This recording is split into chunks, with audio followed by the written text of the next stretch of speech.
기사를 한번 살펴보시고 잘 오셨습니다. 서로 인사하십시오. 자, 오늘 말씀은 열왕기상 8장 54절로 66절까지 말씀인데요.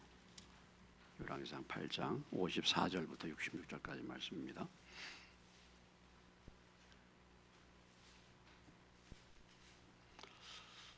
교독하겠습니다. 솔로몬이 무릎을 꿇고 손을 펴서 하늘을 향하여 이 기도와 간구로 여호와께 아뢰기를 마치고 여호와의 제단 앞에서 일어나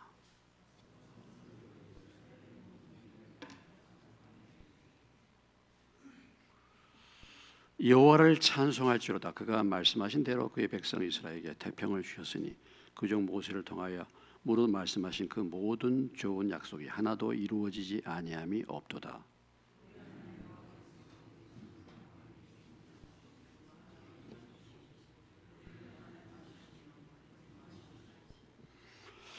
우리의 마음을 주께로 향하여 그의 모든 길로 행하게 하시오며 우리 조상들에게 명령하신 계명과 법도와 율례를 지키게 하시기를 원하오며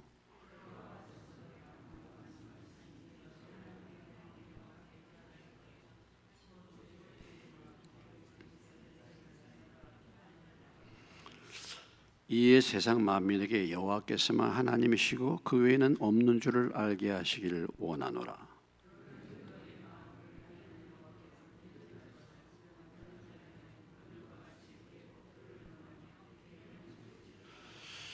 이에 왕과 및 왕과 함께한 이스라엘이 다 여호와 앞에 희생 제물을 드리니라.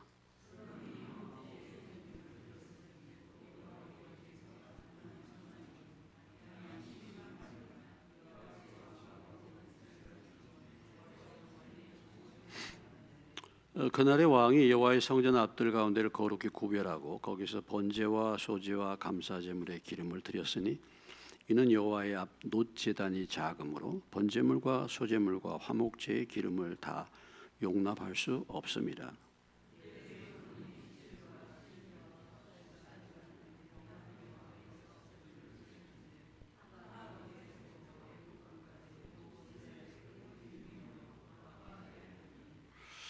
여덟째 날에 다같이 솔로몬이 백성을 돌려보내매 백성이 왕을 위하여 축복하고 자기 장막으로 돌아가는데 여호와께서 그의 종 다윗과 그의 백성 이스라엘에게 베푸신 모든 은혜로 말미암아 기뻐하며 마음에 즐거워하였더라. 아멘. 잠깐 기도하겠습니다. 하나님 아버지, 저희들이 열왕기상 말씀을 수요 예배 때마다 나누고 있는데 이 시간도 말씀의 저자가 되신 성령님께서 또 말씀을 해석해 주시고 가르쳐 주시고 들을 귀 주셔서 말씀을 잘 듣고 깨닫고 삶에 적용할 수 있도록 도와주옵소서. 예수님의 이름으로 기도합니다. 아멘. 자, 우리는 지금 이제 솔로몬의 성전 건축을 계속해서 열왕기상을 통해서 보고 있고, 솔로몬이 이제 성전 건축을 한 다음에 이제 오늘 말씀을 보면은 54절부터 61절까지는 백성들을 향한 축복을 빌어주는 것이죠. 축복의 기도입니다. 그리고 이제 62절로부터 66절까지 말씀은 성전 봉헌식, 봉헌 예배를 이제 드리는 것이죠. 그로 인해서 이제 성전 건축에 대한 모든 행사를 마감하는 내용이 나와 있습니다. 자, 솔로몬의 축복 기도를 우리가 보면은 54절부터 61절까지 먼저 54절을 보십시오. 솔로몬이 무릎을 꿇고 손을 펴서 하늘을 향하여 이 기도와 간구로 여호와께 아뢰기를 마치고 여호와의 제단 앞에서 일어났다 그랬어요. 솔로몬이 무릎 꿇고 손을 펴서 하늘을 향하여 기도하는 내용들이 무엇이었습니까? 그 앞부분에 나오는 8장 22절부터 나오는 성전을 짓고 하나님이 이 성전을 향하여 우리가 기도할 때 이 기도를 들어 응답해 주옵소서라고 기도했던 7가지 기도, 그렇죠? 7가지 기도를 마친 다음에 그런 얘기죠. 근데 8장 22절에 가보시면요. 22절에 가보시면 솔로몬이 여호와의 제단 앞에서 이스라엘 온 회중과 마주 서서 하늘을 향하여 손을 펴고 그랬죠. 그러니까 처음에 이 기도를 솔로몬이 시작할 때는 어떻게 기도를 했습니까? 서서 했죠. 서서 손을 들고 하늘을 향하여 서서 기도를 하다가 54절로 다시 오면은 54절로 오면은 표현이 어떻게 됐어요? 솔로몬이 이제는 뭐예요? 무릎을 꿇었다 그죠? 무릎을 꿇었다. 그러니까 솔로몬이 서서 기도를 하다가 이제 무릎을 꿇고 하나님 앞에 기도했다라는 거죠. 무릎을 꿇고 기도했다 그랬습니다. 여러분 요즘에 무릎 꿇고 기도가 쉽지 않은 시대죠. 우리가 기도하면 다 어디서 기도합니까? 다 이렇게 앉아서들 기도하시죠. 앉아서들. 옛날에 무릎 꿇고 밑에 지하도 의자가 없어가지고 방석 다 깔았는데 의자가 들어오니까 방석이 소용이 없게 됐죠. 처음에는 의자에 미안해서 못 앉는 것 같이 그렇게 하시더니 나중에는 아주 잘들 앉으시더라고. 그래서 방석이 사라져 버렸습니다. 방석이요. 그런데 우리가 보면은 이렇게 무릎을 꿇고 계속 많이 기도했잖아요. 물론 우리가 기도할 때 뭐 서서도 기도할 수도 있죠. 서서 기도할 수도 있고 또 지나가면서 왔다 갔다 하면서도 기도할 수 있습니다. 엘리사가 그렇게 기도했어요. 우리가 잘 알다시피 다니엘서 6장 10절 다시 한번 보면은 다니엘의 기도를 한번 보겠습니다. 다니엘서 6장 10절입니다. 1242페이지 우리가 자주 인용하는 말씀인데 다니엘서 6장 10절 찾으셨죠? 아예 찾을 생각도 안 하신 분들이 계신 것 같네요. 편안하게 6장 10절을 봅니다. 읽겠습니다. 시작. 다니엘이 이 조서에 왕의 도장이 찍힌 것을 알고도 자기 집에 돌아가서는 입방에 올라가 예루살렘을 향한 창문을 열고 전에 하던 대로 하루 3번씩 무릎을 꿇고 기도하며 그의 하나님께 감사하더라. 다니엘이 3번 하루에 기도했는데 무엇을 꿇고? 무릎을 꿇고 기도했다. 무릎을 꿇고. 뭐 우리가 어떤 태도와 자세로 기도를 자세로 하느냐, 그건 크게 문제되지 않을 수 있습니다만 무릎을 꿇었다는 것은 무엇을 말합니까? 겸손한 것이죠. 복종의 자세. 주님 말씀하옵소서. 내가 듣겠나이다. 뭐라고 하셨든지 내가 듣겠나이다. 무릎을 꿇고 이렇게 기도했습니다. 이런 태도와 자세가 중요하죠. 마음의 자세가 중요한 거죠.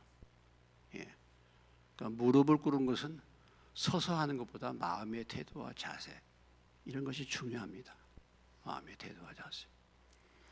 우리가 예배 드릴 때도 역시 마찬가지죠. 말씀을 들을 때도 마찬가지. 마음의 태도와 자세가 중요합니다. 저는 제가 무릎 꿇고 기도했다는 것을 자랑하고 싶은 생각은 없고요. 어떻게 지금 제가 예수 믿고서부터 지금 이제 44년 동안 무릎을 꿇고 지금도 기도하잖아요. 그렇죠? 보셨죠, 여러분? 이게 새벽 기도에 안 나오니까 못 보시는 거야. 제가 무릎 꿇고 기도하는 거 새벽 기도를 나와 보십시오. 확인할 수 있습니다. 저는 이상하게 그때부터 무릎을 꿇고 이렇게 기도해가지고 버릇이 됐어요. 지금도 앉아서 기도하면 기도가 잘 안 되는 것 같기도 하고 그래요. 그래서 무릎을 꿇고 기도하고 있는데 어떤 사람들이 그런 얘기합니다. 그렇게 오래 무릎을 꿇으면 무릎 다 나간다고. 무릎 다 나간다고. 그런 말을 해요. 무릎이 쑤시지 않냐고. 연세가 지금 그렇게 됐는데 아직도 무릎이 온전하십니까? 이렇게 말씀하셔요. 참 놀라운 것은요. 무릎이 갈수록 튼튼해지고 있는 줄로 믿으시기 바랍니다. 갈수록 튼튼해져요. 제가 왼쪽 무릎이 옛날에 그 클러치 있잖아요. 클러치 수동을 오래 사용했습니다. 수동을 한 15년 동안 타고 다녔더니 왼쪽 무릎이 굉장히 시큰거렸어요. 시큰시큰했는데, 근데 그런 시큰시큰한 증세가 온데간데 없이 사라진 줄로 믿으시기 바랍니다. 예. 예. 여러분 무릎이 튼튼해지려고 한번 하시면은 한번 검증을 해보세요. 테스트를 해보세요. 예. 무릎 꿇고, 교회에서는 무릎 꿇기가 어려우시니까 집에서라도 골방을 마련하셔서 무릎을 꿇고 한번 기도해 보시기 바랍니다. 무릎이 더 튼튼해질 줄로 믿습니다. 아멘 소리 안 나옵니다. 예. 예. 제가 그 전에 저기 아파트 8층 살았잖아요. 8층. 예. 걸어 다녔어요. 8층. 이번에 이제 이쪽으로 이사 가는데 이번에는 5층이야. 그러니까 어떻게 되겠어요? 8층을 걸어 다녔는데 5층이야. 그럼 어떻게 되겠어요? 날아가죠, 날아가. 그래가지고 꼭 6층에 내가 도착해 있어. 자주 6층에 도착해. 그래가지고 뭐 보니까 우리 집에 엉뚱한 것이 배달되어 있는 거야. 보니까 6층께 배달되어 있어요. 그래서 그걸 가져다 주려고 했더니 거기가 6층이야. 예, 그런 적도 있습니다. 아무튼 무릎 꿇고 기도하는 이 태도와 자세, 주님 말씀하시면 내가 순종하겠습니다는 그런 겸손한 복종의 자세입니다. 그렇게 이제 기도한 다음에 서서 큰 소리로 이스라엘 온 회중을 향하여 축복을 했다라는 것이죠.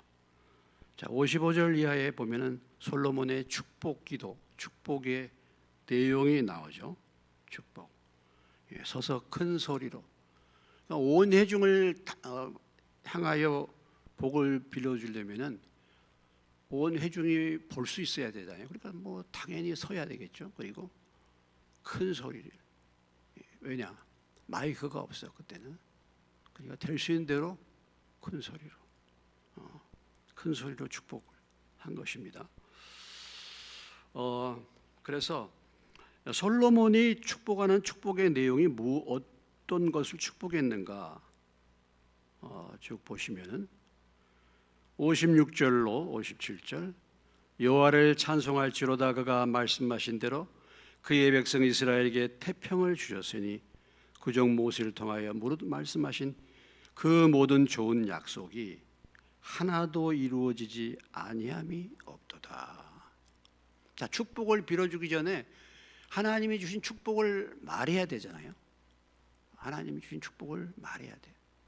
예, 축복을 빌어주기 전에 하나님이 어떤 축복을 주었는가를 알아야 되죠. 예. 그리고 또 뭐냐면은 축복을 빌어주는 사람이 내가 받은 축복이 뭔지를 알아야 돼요. 그러니까 우리가 복을 빌어주는 사람이 되려고 한다면 내가 먼저 복을 받아야 될 줄로 믿습니다. 아니 내가 받은 복이 없는데 내가 받은 복이 무슨 복을 받았는지 내가 모르는데 어떻게 다른 사람에게 복을 빌어줘요? 내가 받은 복을 알아야 돼 먼저. 복음이 다른 사람들에게 복음이 전파되는 것이 아니라 내가 먼저 복음이 뭔가를 알아야 돼요. 그 복음이 내게 복음이 되어야 될 줄로 믿습니다. 그래야지 복음이 돼서 다른 사람한테 전파하죠. 복음이 뭔지도 모르고 복음이 내게는 전혀 복음이 아닌데 그걸 어떻게 다른 사람들한테 전할 수 있어요? 그러니까 솔로몬이 하나님이 어떤 복을 주셨는가? 지금 어떤 복을 주셨다고 했습니까? 태평을 주셔서 태평, 아주 평안한 솔로몬의 시대 태평성대 평안한 시대잖아요. 그런데 그종 모세를 통하여 말씀하신 모든 좋은 약속이 하나도 이루어지지 아니함이 없다 그랬어요. 하나님이 주신 복, 이 복이 뭐냐? 하나님이 주신 복은 언약의 복, 약속을 실천해 주시는 복. 그러니까 우리가 모세의 언약이면 구약의 율법이잖아요.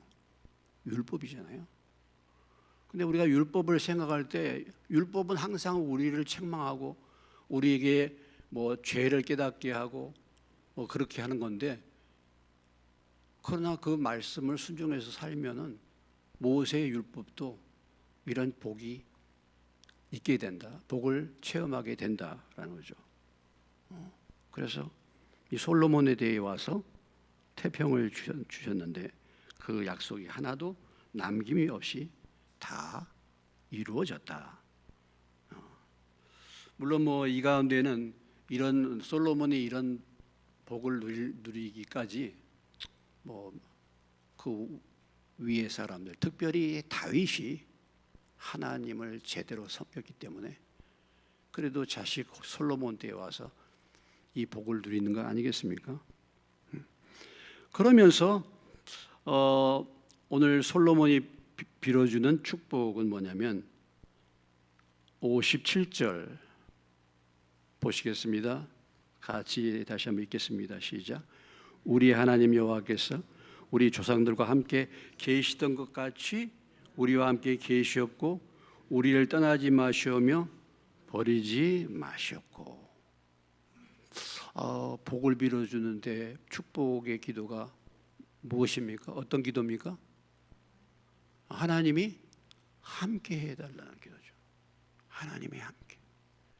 하나님의 임재가 지속되는 것입니다. 하나님의 임재. 이것을 구하는 거예요. 우리가 축복 중에 축복이 어떤 것이 축복입니까? 우리가 흔히 복을 빌어준다, 뭐 복을 받는다 그러면 눈에 보이는 것을 많이 생각하잖아요. 그런데 우리들에게서 가장 귀한 복은 무엇입니까? 하나님이 우리와 함께하는 것인 줄로 믿습니다. 하나님이 우리와 함께하신, 하나님의 임재가 있는, 하나님이 우리와 함께하신, 하나님의 임재 속에 있는 것, 이것이 진짜 축복 중에 축복이에요. 다른 어떤 것보다. 내가 뭐 세상에서 형편없는 그런 어려운 형편에 산다 할지라도 하나님의 임재가 있으면 거기 뭐예요? 그게 복인 줄로 믿습니다. 초막이나 궁궐이나 뭐야? 초막이나 궁궐이나 내 주 예수 모신 것이 그 어디나 하늘나라. 그렇죠. 돈은 많이 벌어서 잘 나가고 있는데 하나님은 멀어졌어요. 하나님이 멀리 계셔. 그건 절대로 복을 받는 것이 아닙니다. 우리가 잘 알다시피 시편 73편 주를 가까이 함이 복이라. 주를 멀리하는 자는 뭐 한다고요? 망하고 저주를 받는다 그랬죠. 오늘 이 자리에 앉은 분은 다 주님과 가까이 있는 줄로 믿습니다. 주님을 사모하고 가까이 계시니까 오늘 수요 예배도 나오셨죠. 나오셨죠. 모처럼 나오신 분은 좀 찔리겠지만 그래도 수요일 날은 뭐 그분이 그분이시니까 항상 보면은. 그래서 솔로몬이 빌어주는 축복 기도가 축복이 다른 게 아니에요. 하나님이 떠나지 말고 함께 하시기를 원합니다. 히브리서 13장에 가보시면 그 말씀이 생각나지 않습니까? 히브리서 13장 5절이죠.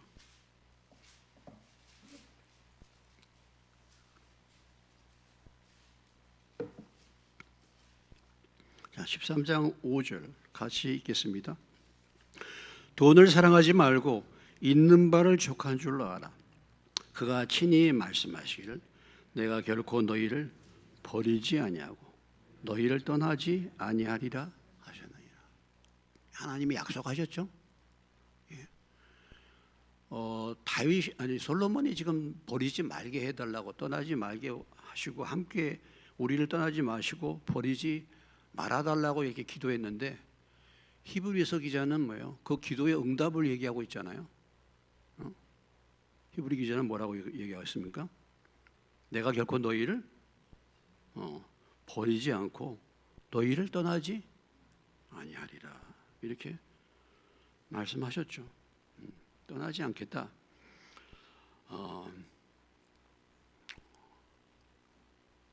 근데 이 말씀이 원래 그 신명기 31장에 모세가 이스라엘 백성들에게 약속하는 말씀 가운데 나오는 거거든요. 여기에 이 전제 조건이 있어요. 앞에 나오는 조건이 있어요. 신명기 31장에 보면 지금 이제 이스라엘 백성들이 가나안에 들어가기에 앞서서 모세가 이제 그 두 번째 계명, 두 번째 율법을 주는 거잖아요. 신명기가. 모세가 가나안에 들어가기에 앞서서 뭐예요? 이 말씀을 주고 있는 건데 전제 조건이 있어요. 그 앞에 말씀 뭐냐면 하나님 말씀에 무엇할 때? 순종할 때. 하나님 말씀에 순종할 때 내가 너희를 버리지 않고 너희를 떠나지 않겠다 라는 말씀이죠. 시편 121편에 어느 말씀이 나와 있습니까? 주님은 뭐예요? 졸지도 아니하시고 주무시지도 아니하시고 우리를 뭐야? 지키신다 그랬죠. 지키신다. 우리가 주님을 인식하지 못하고 주님을 느끼지 못할 때가 언제입니까? 우리가 잘 때잖아요. 잘 때. 근데 주님은 졸지도 아니하시고 주무시지도 아니하시고 우리를 지킨다는 거죠. 또 신약 시대에 주님이 약속하실 구약 시대에는 잠깐 주님이 임재하셨지만 이제는 뭐예요? 하나님의 말씀을 어디에다 기록한다 그랬어요? 우리의 신비에. 그래서 성령으로 말미암아 우리와 함께 거하시겠다. 그렇게 말씀하셨잖아요. 약속하셨잖아요. 저와 여러분은 이 신약의 은혜의 시대에 성령께서 우리 마음 심령 가운데 임재하시고 로마서 8장 32절로 39절의 말씀처럼 하나님의 그 크신 사랑에서 우리를 끊을 자가 없다. 그렇게 하나님이 보장하셨죠. 환난이나 공고나 그 어떤 것이라 한다 할지라도 하나님의 사랑에서 우리를 끊을 수가 없다. 이렇게 보장을 해 주셨습니다. 그래서 하나님의 임재를 빌어준 거예요. 하나님의 임재. 사무엘상에 가보시면은 16장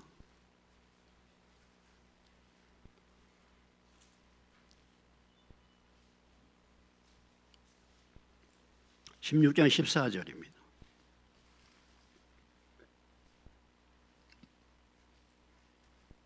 16장 14절. 같이 읽겠습니다. 여호와의 영이 사울에게서 떠나고 여호와께서 부리시는 악령이 그를 본내하게 한지라 그랬어요. 하나님의 영이 어떻게 했어요? 떠나버렸다. 사울의 비극이죠. 사울의 비극입니다. 그러니까 구약 시대에는 성령이 임했다가 또 성령이 또 떠나죠. 이 말의 의미는 뭐냐면 사울은 이제 뭐예요? 버림을 받았다는 거 아니겠습니까? 버림을. 그러니까 하나님의 성령이 떠나니까 그 떠난 자리에 누가 와요? 악령이 자리를 차지하는 거죠. 악령이. 우리도 뭐 성령 충만하지 못하면 뭡니까? 다른 것으로 충만해 줄 수 있잖아요. 그래서 하나님이 이제 사울을 완전히 떠나버린 거죠. 사울이 하나님의 영이 떠난 다음에도 왕 노릇을 상당히 오래 했죠. 왕 노릇을 상당히 오래 했습니다. 근데 이미 떠난 뒤에요. 죽은 생활한 거예요. 죽은 생활. 어쩌면 저와 여러분도요. 하나님의 영이 나를 떠났어요. 이미 오래전에. 내가 그걸 모르고서 하나님과는 전혀 관계가 없고 전혀 열매 맺지 못하는 신앙생활이라고 죽은 신앙생활을 얼마든지 할 수가 있는 것입니다. 그래서 늘 우리 자신을 점검을 해봐야 돼요.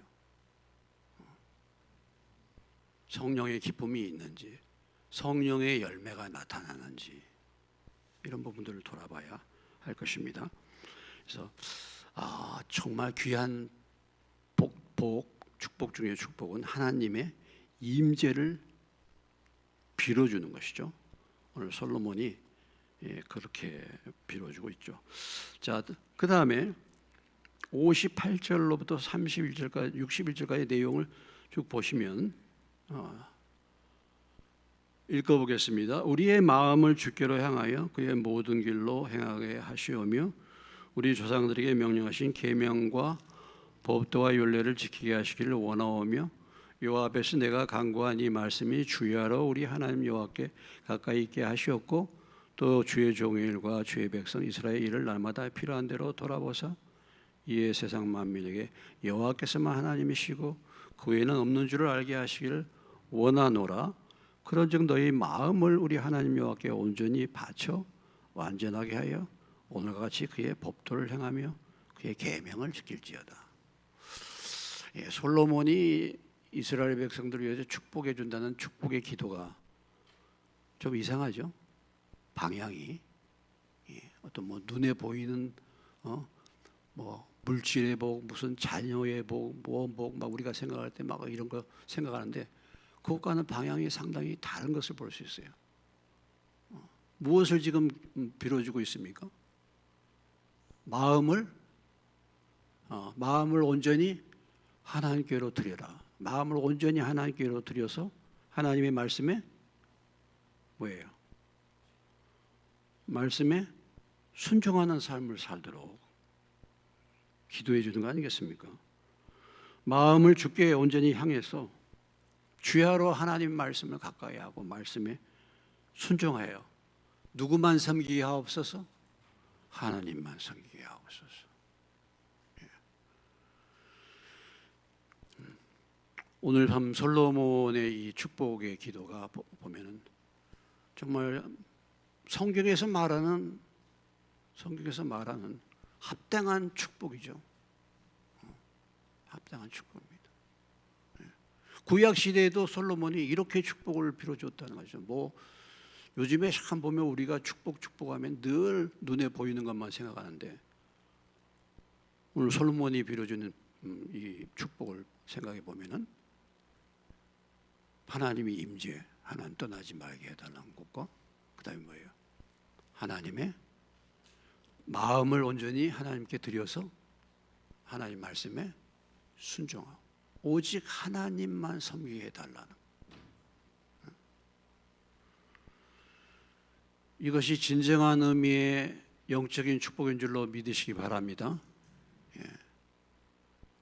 사실 우리가 이 복을 삼아야 되지 않겠어요? 순서가 바뀌어가지고 마음이 하나님께로 가고 하나님의 말씀으로 가는 게 아니고 순서가 바뀌어서 하나님이 우리에게 요구하시는 말씀에는 불순종하면서 눈에 보이는 어떤 복을 추구하는 그런 신앙생활을 그렇게 하는 사람들 많이 있죠. 솔로몬이 복을 빌어주는 것은 전혀 그런 내용이 아니다라는 거죠. 맞습니다.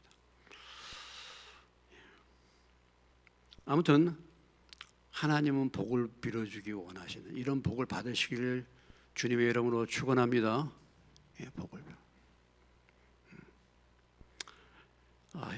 우리가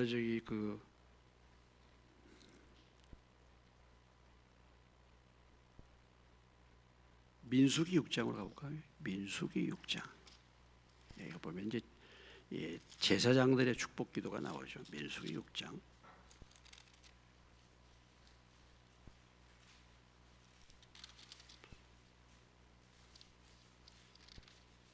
민수기 6장 22절로부터 27절입니다. 22절로부터 27절. 한 목소리 읽어보겠습니다. 여호와께서 모세에게 말씀하시되 아론과 그의 아들들에게 말하여 이르기를 너희는 이스라엘 자손을 위하여 이렇게 축복하여 이르되 여호와는 내게 복을 주시고 너를 지키시기 원하며 여호와는 그의 얼굴을 내게 비추사 은혜 베푸시기를 원하며 여호와는 그 얼굴을 내게로 향하여 드사 평강 주시기를 원하노라 할지니라 하라. 그들은 이같이 내 이름으로 이스라엘 자손에게 축복할지니 내가 그들에게 복을 주리라.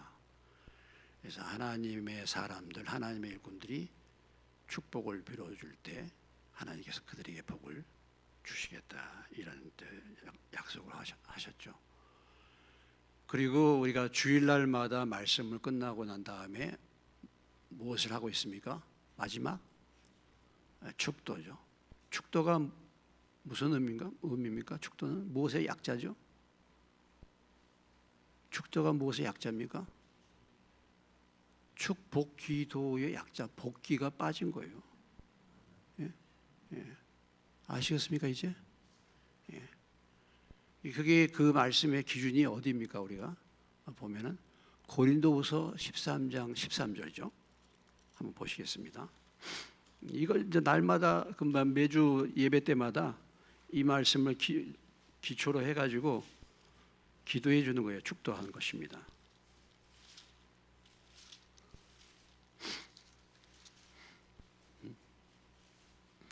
13장 13절 잘 알고 있는 말씀이죠.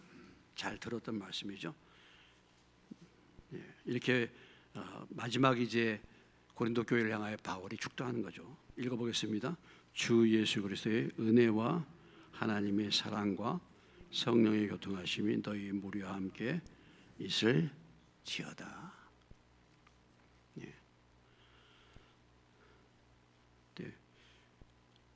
그냥 이 성경 그대로 이 말씀을 그대로 하는 경우도 있고 여기다가 막 여러 가지 성령의 교통 내주 뭐 여러 가지 그냥 포함해서 축도를 하는 경우도 있죠. 근데 이제 또 오늘 이 말씀 그대로 오면 장로교회나 이런 데는 그냥 뭐예요? 축도할 때 있을지어다 이렇게 합니다. 있을지어다.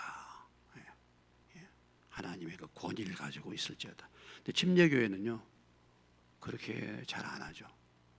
침례교회는 그러면 목사가 너무 복을 빌어주는 사람 같아서 하나님의 권위를 대신한 것 같아서 함께 있으시기를 간절히 축원합니다. 뭐 이런 식으로 하는 거죠. 침례교회에서는 있을지어다 그러면 좀 교만하다 그렇게 생각해요. 교만하다. 그래서 그렇게 못합니다.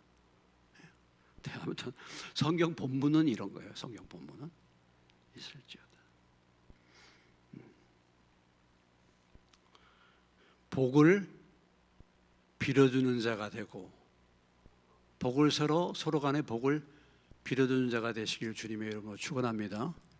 복빔을 받고 복을 빌어주고 그리고 복을 빌어주고 싶은 사람이 돼야 되지 않겠어요? 그죠? 복을 빌어주고 싶어. 복을 빌어. 그분이 복을 안 받으면 누가 복을 받는데? 우리 교회에서 그 집사님이 복 안 받으면 누가 복을 받겠어? 우리 교회에서 정말 그 장로님이 복을 받지 않으면 과연 누가 복을 받겠나?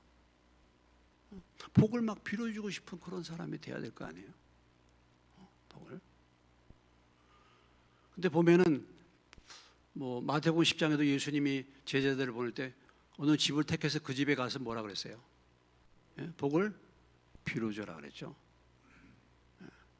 그들이 받지 않으면은 그 복이 뭐예요? 그들에게 미치지 않죠.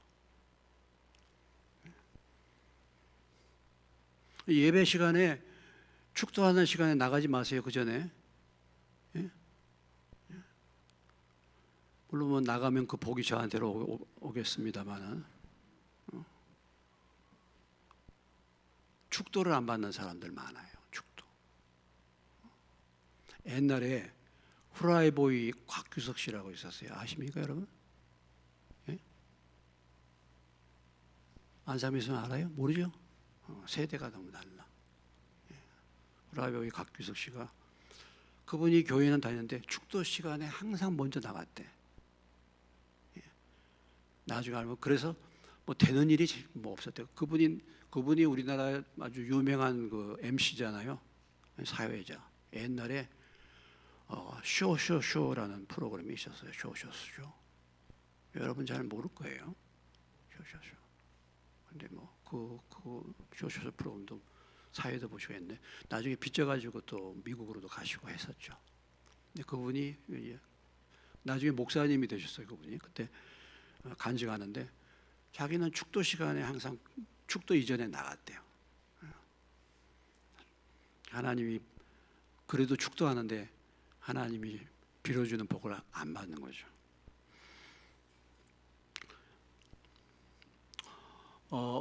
원수에 대해서도 뭐라 그랬습니까? 로마서에도 보면 원수에 대해서도 뭐야? 악을 악으로 갚지 말고 욕을 욕으로 갚지 말고 도리어 복을 빌어주라 그랬죠. 복을 빌어주라. 그렇게 이제 우리는 그럼에도 불구하고 복을 빌어주는 사람이지만, 그러나 그 복이 내 삶에 이렇게 열매를 맺고 그 복이 내게 오는 것은 내가 복 받을 그런 사람이 될 때 그 복이 내게 오는 거 아니겠습니까? 근데 또 성경에 보면요, 항상 복만 빌어주는 건가? 그렇지 않은 경우도 있어요. 그렇지 않은 경우, 그런 경우도 있죠. 고린도전서 16장에 가보시면요, 항상 복만 빌어주는 게 아니에요.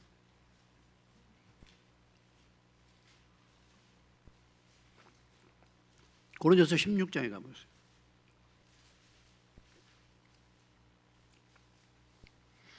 (16장 22절) 뭐 우리가 가끔 보는 말씀이죠. 바울이 마지막 이렇게 또 한편으로 고린도 교회에 또 보내는 말씀입니다. 고린도서 13장 13절은 축복을 빌어줬지만, 축도해줬지만 22절 보세요. 읽겠습니다. 만일 누구든지 주를 사랑하지 않으면 저주를 받을지어다. 주를 사랑하지 않으면 뭘 받아요? 저주를 받을지어다 그랬어요. 강한 말씀이죠. 주님 사랑하지 않으면 저주를 받아라, 이런 말입니다. 그러니까 말씀을 항상 이렇게 균형 잡히게 볼 수 있어야 되죠. 말씀을 우리 뭐 복을 빌어주는데 기본이, 그러나 주님을 사랑하지 않아. 주님이 그런 은혜를 베풀어 주셨음에도 불구하고 주님을 사랑하는 마음이 전혀 없어. 은혜를 받았음에도 그런 사람들 한편으로는 저주를 받아라, 이렇게 말하고 있습니다. 자, 다시 본문으로 돌아오면 이제 나머지 부분, 솔로몬의 이제 성전 봉헌식이 나옵니다. 성전 봉헌 예배죠. 성전 봉헌 예배입니다. 62절로 66절 성전 봉헌식을 살펴보면은 그 몇 가지 특징을 우리가 볼 수 있는데, 하나는 뭡니까? 뭐 예배가 다 그렇겠지만은 먼저 뭐예요? 이에 왕과 함께한 이스라엘이 다 여호와 앞에 희생 제물을 드렸다 그랬어요. 희생 제물. 그래서 예배의 기본은 뭐예요? 희생 제물을 드리는 것입니다. 예배의 기본은 헌신을 말하는 거죠. 이때 당시에는 짐승들이 드려졌죠. 짐승들. 그 짐승이 얼마나 드려졌습니까? 소가 22,000, 양이 12만 마리. 그래서 도무지 이 솔로몬의 그 번제단, 노제단에서는 이렇게 많은 재물을 감당할 수가 없어가지고 다른 곳을 구별을 해가지고 거기에서 재물을 드리는 그런 이제 일들이 발생했는데, 아무튼 여기 보면은 희생 제물을 드렸다. 그래서 예배는 항상 희생이 필요합니다. 희생이요. 이런 제물을 드릴 때 그냥 오는 게 아니죠. 희생 제물을 드릴 때 또 어떤 제물을 드립니까? 제일 좋은 것, 제일 뭐예요? 건강한 것, 새 것, 이런 것을 다 가지고 와서 희생 제물을 드리지 않습니까? 그래서 감사와 헌신의 표현, 정성의 예배, 예물을 준비해서 특히나 그 제물들이 화목 제물이었죠. 화목. 그러니까 하나님의 은혜 주신 데 대한 감사의 표현이죠. 감사의 표현입니다. 하나님 특별한 화목 제물은 하나님과의 화평한 관계, 평강의 복을 주신 이 부분에 대해서 드리는 그런 제물인데, 봉헌 예배를 통해서 뭐 예배에 대해서 다시 한번 우리에게 보여주고 있는 것은 뭐냐면 감사와 헌신이 필요하다. 예배는 항상 정성과 이런 준비와 헌신이 필요합니다. 여러분들이 그렇죠. 오늘 수요 예배인데 요즘에 수요 예배 드리기가 쉽지 않고, 그 전에 저희가 개척하고 한참 목회했을 때는 그 전에는 주일 예배하고 수요일 예배가 숫자가 똑같았어요. 안 믿으시는 것 같으네. 여기 주인들이 다 있어요. 그 전에는 거의 주일 예배, 수요 예배 기본적이고 의무적으로 다 참석했습니다. 근데 지금 그게 아니잖아요. 점점 하나님께 대한 관심, 하나님께 대한 드려지는 희생과 정성과 이런 마음이 점점 이제 사라지는 거죠. 우리가 오늘 예배에 나오는 것도 여러분들이 뭐 여러 가지 바쁜 일들이 있지 않습니까? 그런 시간들을 다 이렇게 커트하고 쪼개서 나와야 되는 거잖아요. 일하시는 분들은 피곤해서 좀 쉴 수도 있는 건데 뭐 그렇게 할 수도 있고, 그런데도 뭔가를 하나 포기하고 이렇게 해서 지금 나오는 거잖아요.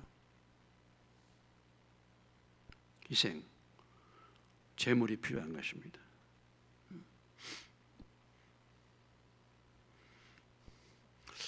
예배에 재물 없는 예배는 없잖아요. 그렇죠? 예배의 기본은 뭡니까? 재물이죠, 재물. 우리의 순서 가운데요, 예배의 순서 가운데 예배라는 것이 뭐라 그랬었죠? 예배는 뭐예요? 받는 것이 아니라 뭐예요? 드리는 겁니다. 예배는 뭐예요? 예배는 어떤 사람은 설교를 들으러 오는 것을 예배라고 생각해. 그래서 다른 순서 빠지고 설교만 할 때만 오는 거예요. 그 시간만 맞춰갖고 오는 겁니다. 설교. 그러니까 예배가 뭔지를 모르죠. 예배는 중요한 것이 자신을 드리는 건데, 그러면 우리가 예배의 순서 가운데 자신을 드릴 수 있는 것이 무엇이겠습니까? 네, 우선 기본적으로 예배에 참석하는 것도 자신을 드리는 것이고, 우리가 찬양을 통해서 하나님 앞에 드리는 것이고, 중요한 것은 뭡니까? 물질이죠, 물질. 우리 교회 예배 순서에 물질을 드리는 봉헌 순서를 지금 순서를 안 갖고 있는데, 사실은 그런 부분들이 중요한 프로그램이에요. 억지로 하는 게 아니라 마음의 자세에 자원하는 마음으로 드리라고 하는 건데, 그런 부분들을 우리가 소홀히 해서는 안 되는 것이죠. 예배 중에서 가장 자신을 희생시키고 하나님이 가장 기뻐 받으신 제물이 무엇입니까? 하나님이 기뻐 받으시는 신령한 예배, 신령한 제물이 무엇입니까? 우리 자신이죠. 그러므로 형제들아, 내가 하나님의 모든 자비와 힘으로 너희를 권하노니 너희 몸을 하나님이 기뻐하시는 거룩한 산 제사로 제물로 드리라. 이것이 너희의 드릴 영적인 예배다 그랬죠. 영적인 예배다 그랬죠. 로마서 12장 1절로 2절의 말씀입니다.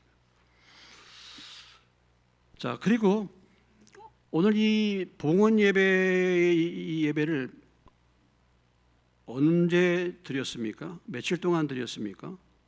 65절에 보니까 14일 동안이나 드렸어요. 14일이라는 시간을 드렸어요. 물론 뭐 성전을 지었으니까 축제의 날이기도 했겠지만은, 아무튼 이 14일 동안 오랜 장시간 동안 하나님 앞에 이 축하하고 감사의 예배를 드렸다는 거죠.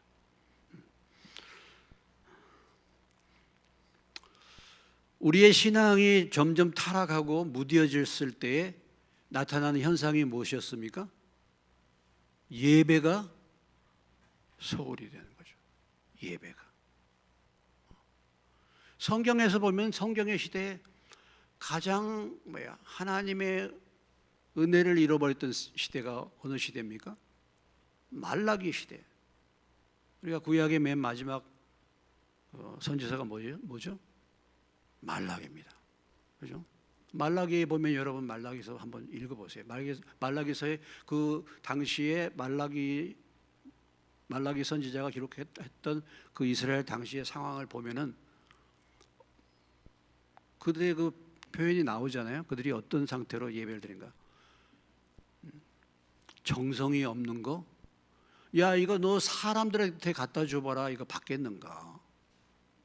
왜 이렇게 예배 드리는 게 범패스러워? 왜 이렇게 예배를 자주 드려? 왜 예배 드리기 이렇게 귀찮아? 뭐 이런 표현들이 나오잖아요. 여러분, 말라기서를 보세요. 우리의 신앙이 점점 무뎌지고 우리의 신앙이 뒤로 물러가고 이렇게 하면 예배가 점점 이제 소홀히 해지고 예배가 귀찮아지고 예배가 형식이 되는 거죠. 자, 두 번째를 생각해 보면 여기 보면은 이 예배 가운데 무엇이 있었냐면 축복을 서로 나누는 예배다. 서로 아까도 말씀 나눴습니다. 복을 빌어주는 예배죠. 66절 보시겠습니다. 여덟째 날에 솔로몬이 백성을 돌려보내매 백성이 왕을 위하여 축복하고 자기 장막으로 돌아갔다. 자, 솔로몬 왕이 백성들을 위해서 축복하고 백성들이 또 누구를 축복해요? 왕을. 서로 복을 빌어주는 예배. 그러니까 예배 가운데 하나님이 주신 복을 뭡니까? 예배 가운데서 세어보는 겁니다. 우리가 예배를 통해서 주님이 우리에게 어떤 은혜를 주셨는가를 살펴보는 거죠. 예배라는 게. 그렇죠. 예배는 뭡니까? 하나님이 우리에게 베풀어 주신 은혜를 감사하고 찬양하는 거 아니겠습니까? 그러니까 하나님이 주신 복을 세어보는 것이고 하나님이 주신 복을 찬양하고 또 그 복을 서로 나누고 이것이 예배 가운데 있었던 것을 볼 수 있어요. 뭐 가장 기본적인 것은 우리가 하박국서 3장 17절 이하에 보면은 뭐예요? 아무것도 없어도 소출도 없고 감람나무에 외양간에 송아지도 없고 논밭에 식물도 없고 아무것도 없어도 나는 나를 구원해 주신 여호와로 인하여 찬양한다. 이것이 기본이잖아요. 이것이 기본이죠. 오늘 새벽에 이제 김춘희 권사님이 돌아가셨다고 연락을 받았는데 어제 저희가 갔었거든요. 어제 저희가 갔는데 숨쉬기가 이제 그렇게 어려우신 거예요. 배가 막 물이 뭐 계속 차고 숨쉬기가 그렇게 힘들어 하시더라고. 그래서 다시 한번 복음을 전하고 다시 한번 확인하고. 우리 권사님은 항상 뭐냐면 본인이 늘 부족하다고 생각해. 이게 문제야. 내가 부족한데 어떻게 내가 구원을 받을 수 있어? 너무 부족하다는 것을 많이 강조를 해요. 그래서 이제 그런 부분에서 뭐 지금까지 무수하게 말씀을 나누는데 또 이제 그 부분을 받고 시인하고 아멘하고 이렇게 하셔서 저희가 오면서 기도했죠. 주님 빨리 불러가십시오. 고통 없이. 그랬더니 다행히도 오늘 새벽에 돌아가셨어요. 근데 참 그 숨을 쉬는 걸 보니까 숨 쉬는 게 그렇게 힘들고 어려운 걸 보니까 야, 이것도 숨 쉬는 것도 얼마나 은혜인지. 여러분 숨 잘 쉬고 있죠? 한번 호흡 한번 해보세요. 답답하지 않습니까? 참 우리가 보면은 은혜스럽게 생각할 것들이 너무 많습니다. 너무 많아요. 정말 오늘 하루 그냥 이렇게 움직이고 호흡하고 하는 것이 참 다 은혜일 수 있죠. 하나님이 우리에게 주신 은혜, 그것을 기억하고 감사하고 경배하는 것. 하나님 아버지가 우리에게 주신 축복 무엇입니까? 저와 여러분을 택해 주신 복, 얼마나 놀라운 복입니까? 그렇죠. 우리 같은 사람이 하나님의 자녀로 택함을 받았다. 이게 놀라운, 성자 예수님이 우리에게 주신 복, 십자가에서 우리의 죄를 위해서 돌아가신 것, 얼마나 놀라운 복인가. 성령 하나님이 우리에게 주신 복 뭐예요? 성령으로 인치시고 뭐예요? 보증해 주시고, 성령으로 인도하시고 깨닫게 하시고 교훈하시고 은사도 주시고 열매도 맺게 하시고. 돌아보면 사실 받은 복을 헤아릴 수가 없는데, 특별히 이 예배 가운데서 그 은혜에 감사하고 찬양하는 것이 예배가 되어야 되겠죠. 그래서 뭡니까? 그들이 9절, 66절 마지막 부분에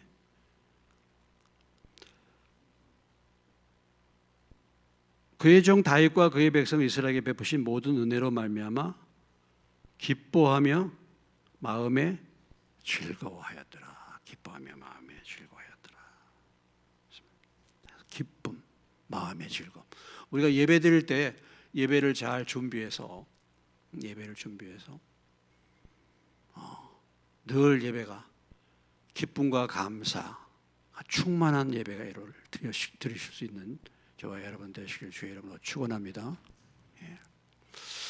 제가 이렇게 목회하면서요, 참 이렇게 목회하면서 이렇게 사회도 보고 말씀을 전하다 보면 목사가 예배자가 아니라 말씀 전하는데 그냥 붙들릴 경우가 너무 많았어요. 그래서 제가 참 그거 회개했습니다. 회개했어요. 그리고 이렇게 참 예배를 드리다 보면요, 오늘 그 집사님 오늘 왜 예배에 빠졌을까? 이렇게 딱 자리에 있으면 벌써 빠진 분들이 이렇게 눈에 들어오잖아요. 빠진 분들은 안 들어오지, 눈에. 근데 다 뭐 알죠. 근데 그분은 왜 오늘 예배에 안 나왔을까? 제 마음이 벌써 거기에 가 있는 거예요. 예? 여러분은 잘 모르시죠. 여러분은 이렇게 예배를 인도하거나 그렇지 않으시기 때문에. 그러면 그분은 왜 오늘 못 나왔을까? 왜 그럴까? 무슨 시험거리가 있는가? 늘 그런 마음이 있어요. 그러니까 제가 예배를 못 드리는 제대로. 그래서 이제는 이렇게 해서 안 되겠구나. 나는 하나님을 향하여 예배합니다. 할렐루야. 난 사람 보고 예배하는 거야. 난 누구를 보고? 하나님. 그래서 이제 주님, 제가 정말 주님이 받으신 예배자가 되기 원합니다. 그래서 제가 이제 가급적이면요, 여러분 눈을 안 마주칩니다. 눈을 마주치고 이렇게 해야 되는데 그 얼굴이 그 얼굴이니까 눈을 안 마주치고 눈을 안 마주치고 주님을 바라보고, 찬송도 그렇고 말씀도 그렇고. 주님, 제가 아무도 없어도 저는 주님 앞에 예배자인데 저는 주님을 예배하는 자가 되기를 원합니다. 예배자가 되기를 원합니다.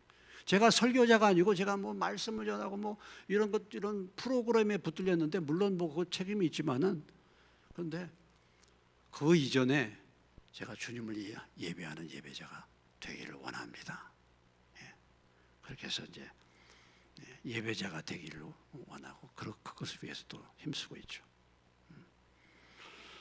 오늘 솔로몬의 봉헌 예배, 성전을 건축하고 솔로몬이 행했던 거 중요한 것이 있습니다. 무엇이었습니까? 두 가지죠. 우리가 두 가지를 봤어요. 하나는 뭡니까? 예배. 또 하나는 뭐예요? 기도. 성전 중심의 교회. 오늘날 이게 우리 성전이 눈에 보이는 이 예배당이 아니지만은, 성전은 그리스도의 몸인 저와 여러분이 성전이지만은, 그러나 구약에 이렇게 솔로몬이 성전을 지은 다음에 거기에서 행한 중요한 일들이 무엇이었습니까? 예배와 기도였어요. 예배와 기도. 내 집은 만민의 기도하는 집이라. 예배와 기도. 오늘도 이건 마찬가지죠. 저와 여러분이 우리가 교회 공동체로 모여서 우리가 해야 될 중요한 일은 예배인 줄로 믿습니다.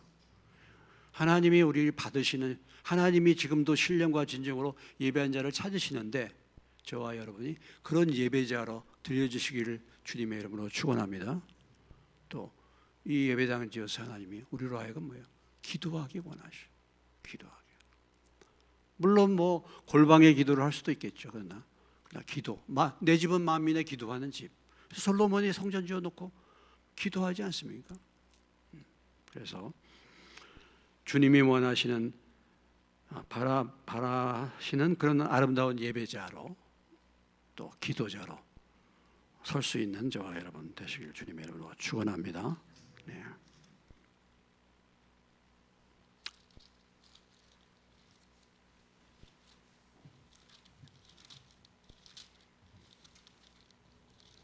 예, 아까 드렸던 615장 찬송.